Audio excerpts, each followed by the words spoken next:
Why Mercedes lacked the pace in Monaco? Mercedes' performance in Barcelona was amazing, and their fans have started to believe that the team is finally back on track. However, Monaco seemed to have brought them back in reality, as Hamilton has finished position 9 behind Ocon, only to be promoted to position 8 after the Frenchman received a 5-second penalty. The team isn't used to these kinds of problems so early in the season, and they have already brought some huge updates to their car in Barcelona, meaning that the budget cap is becoming thinner and thinner. Plus, Hamilton's engine has been pushed to its limit in Barcelona in order for him to get points, as he finished position 5 after the collision that brought him to the back of the grid. So, why did Mercedes fail to deliver in Monaco? Well, when we ask why Mercedes failed to deliver in Monaco, we mean mostly for Hamilton. Russell remains the only driver in the paddock that has been able to finish in the top 5 so far in every race this season, so his performance wouldn't be under attack in this video. On the other hand, you have Hamilton that is really struggling with the W13. On multiple occasions, he said that the car feels like a rattlesnake and needs to be tamed, even calling for the engineers to revert to an older, more traditional version of the car. Russell has the exact opposite opinion of Hamilton, saying that the potential is not hiding in the sidepod's design, but the key is somewhere else, and he believes that the engineers will find it soon rather than later. Now, imagine what Russell will do with a car that will have more potential unlocked. He has been proving himself continuously throughout the season, as Hamilton managed to finish above him only in Bahrain when both Red Bulls didn't finish due to reliability issues. However, after Barcelona GP, every fan thought that Mercedes is finally back and we're in it for a comeback season. But again, we were disappointed by the performance of Hamilton, as Russell was the best driver that wasn't driving a Ferrari or Red Bull on the track. True, Monaco isn't a race where you could just pass cars like Hamilton did in Barcelona, but having the right pit stop strategy could allow you to jump several places on the grid like Red Bull did and took the win from the Ferrari's hands. So, why did Mercedes underperform yet again in Monaco? It seems like understanding the porpoising problem was solved in Barcelona, but both of the drivers were complaining about heavy bouncing in Monaco. When asked about this, Hamilton said that it was kind of expected from his side. I kind of expected it. We weren't very good in low speed sections in the last race anyways. In the race, it was okay, but not on a single lap. So, we anticipated it would be difficult here. But it's worse than we anticipated because of the bumps. It's super bouncy for us, everywhere, slow, medium and high speed. Very challenging, Hamilton added. But why did Mercedes bounce again when the team seemed to have found the solution to their porpoising problem? Well, for you to understand it thoroughly, porpoising happens because of multiple reasons. Multiple systems need to be involved, such as the aerodynamic state of the car, the height of the car, and the suspension system. In Barcelona, Mercedes have fixed the majority of the aerodynamic settings on the car, but the suspension system wasn't really upgraded there because the track itself isn't one where the car's suspension system is very much required or utilized.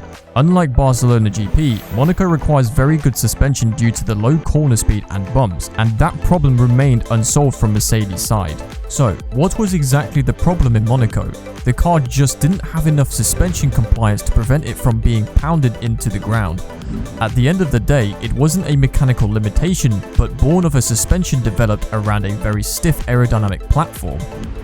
In the new season, the new technical regulations brought shallower sidewalls for the tyres that were also renewed from 13-inch to 18-inch wheels. These shallower sidewalls make the suspension do much more of the damping compared to before, and this particular problem made Mercedes bounce more because the rear suspension suffered some difficulties in Monaco. So, how did Mercedes continue to porpoise in Monaco? Well, the car is sprung super stiff as part of the agenda of keeping the aero platform stable. This would allow the car to maximize its downforce and also limit the porpoising issue that happens mostly on fast tracks on the straight sections. Running much softer in Monaco wasn't very practical for all teams, and to suffocate the bumps that way. This is because of the possibility that there wouldn't be enough travel in the suspension geometry to allow it. Therefore, the car was continuously porpoising because of the suspension difficulty. The car itself was crashing into the ground over the bumps, and the lack of compliance in the suspension became too much to handle, as the cars had to give up the aggressive entrances into the curbs, therefore giving up so much needed speed in these corners. As we mentioned earlier in the video, the Monaco track is full of low speed corners, something that suited Red Bull in the past and seemed to suit Ferrari this year. You could say that the stiffness of the suspension and the stable aerodynamic setting of the car is just the trigger point for a major amount of compromises for the car. In order to reduce the bottoming out of the car, Mercedes had to ride their car higher yet again this season. This is causing a massive amount of downforce and is gaining a huge amount of drag on the way of doing so. This isn't enabling them to be quick in such tight corners, and Mercedes have reverted to an older front wing to enhance the speed in such corners. The wing that they used here in Monaco was also used prior to the Miami GP, as it gives more downforce directly on the front axle. It was a good initial boost for Hamilton and Russell as they received the initial help needed for these low speed corners. However, it made the rear end even more wayward than it already was, considering the fact that they are riding the car at a much bigger height than they're supposed to. Plus, this front wing isn't introducing better outwash, which would give more total downforce by helping the rear aerodynamics of the car. However, it helps in generating more downforce on the front of the car, which, as we mentioned above, is crucial for these kinds of tracks. So, overall, we could say that Mercedes failed to produce rear downforce, which proved to be the main factor for their car underperforming in Monaco.